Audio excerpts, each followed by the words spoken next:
If you look at the world, you can draw some parallels. Look at the EU. It started as a coal union. Then it evolved over the years. European Free Trade Area Organization, European Economic Commission, and eventually the European Union. Now we took a bold step from the OAU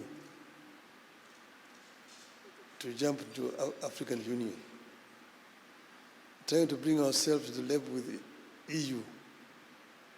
But we're not there. And all the times there are two things that are all the times at play. Sovereignty and unity. In my view, those two things should not be competing. They are complementary. And if we find a way of dealing with that issue, AU will be able to work for the people of the continent. 1.4 billion. In the next 20 more years, 1/3 of the population is going to be living on this continent. And Africa is the richest continent on the planet Earth in terms of resources. The paradox is the richest is also the poorest in terms of living conditions of its people. This is what we need to be dealing with.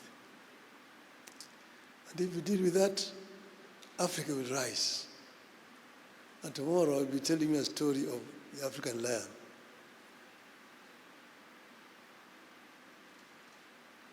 And this message to the other animals. So I don't want to preempt what I'm going to say tomorrow. I've acted as high representative on infrastructure on the continent. If you don't address infrastructure, then the bureaucracies which the president is talking about, the non-tariff barriers that we have put against each other, will not be able to benefit from the potential that we have as a continent of Africa. You are here as representatives of your countries. You need to ensure that your presence here benefits your people. So Addis Ababa should not just be a place where people come every year, jets inside, and go and talk, and resolutions are passed. After that, 80% of those resolutions are not implemented. That's where we want to find a solution, so that rhetoric and actions are brought together.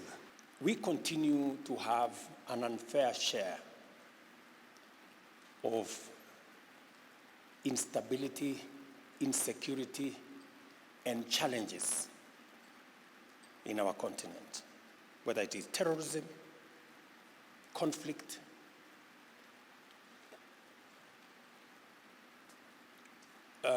that is affecting our continent, and by extension, affecting trade, affecting investment, and doesn't give a very good picture of where we are. A case in point, yesterday I was in Juba to encourage our brothers in that country when they gave me an assignment to get the opposition to work with the government. I was very happy that we had a breakthrough yesterday. We are concluding the mediation there. Next week, we have the civilian groups meeting in Nairobi from our neighbors in Sudan to see what they can do about their country.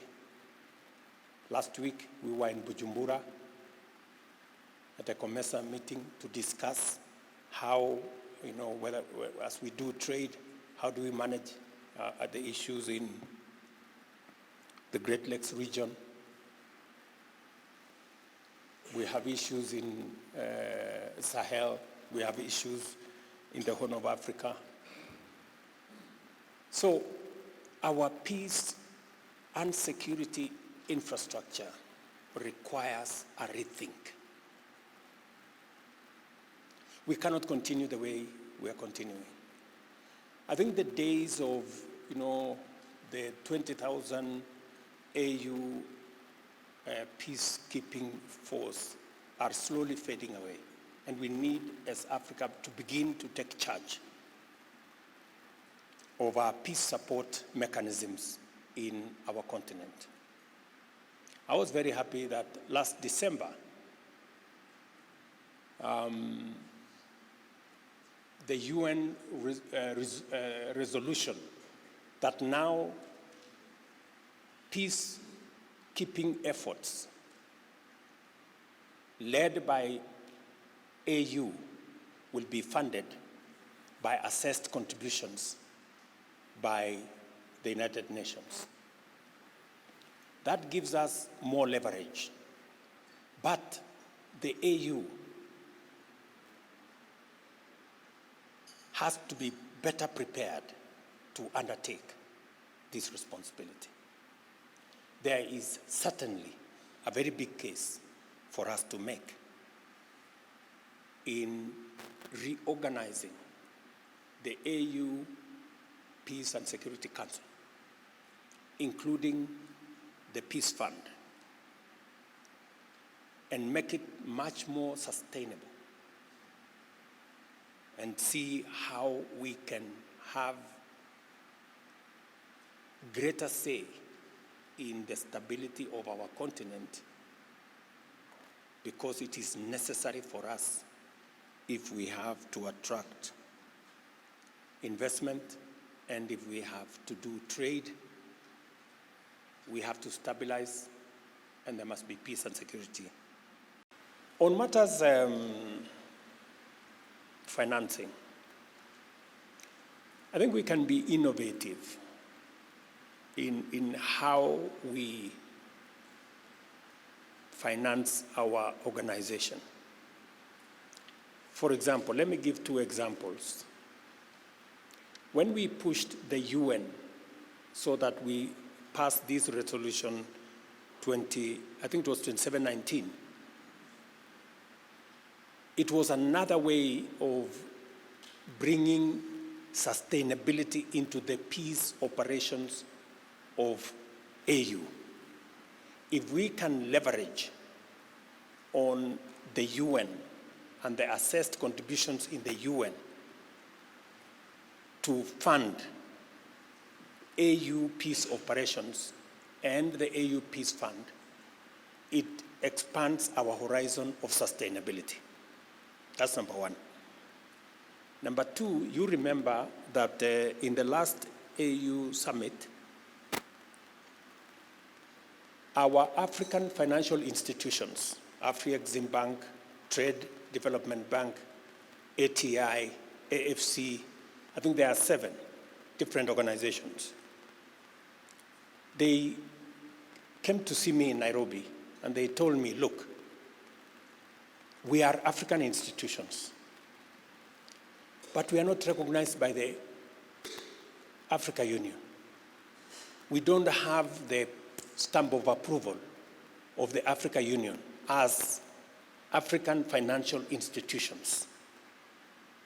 We recognize the World Bank, we recognize the IMF, we recognize all the others, but our own African institutions, we don't.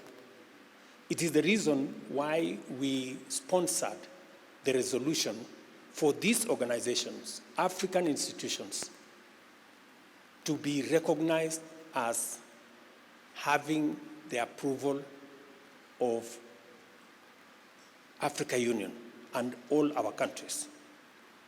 We have also made a decision as heads of state that we are going to buy more shares. Like, for example, Kenya, we're buying more shares in Afrexim, we're buying more shares in TDB, we're buying more shares because we need to support this institution because they support our economies.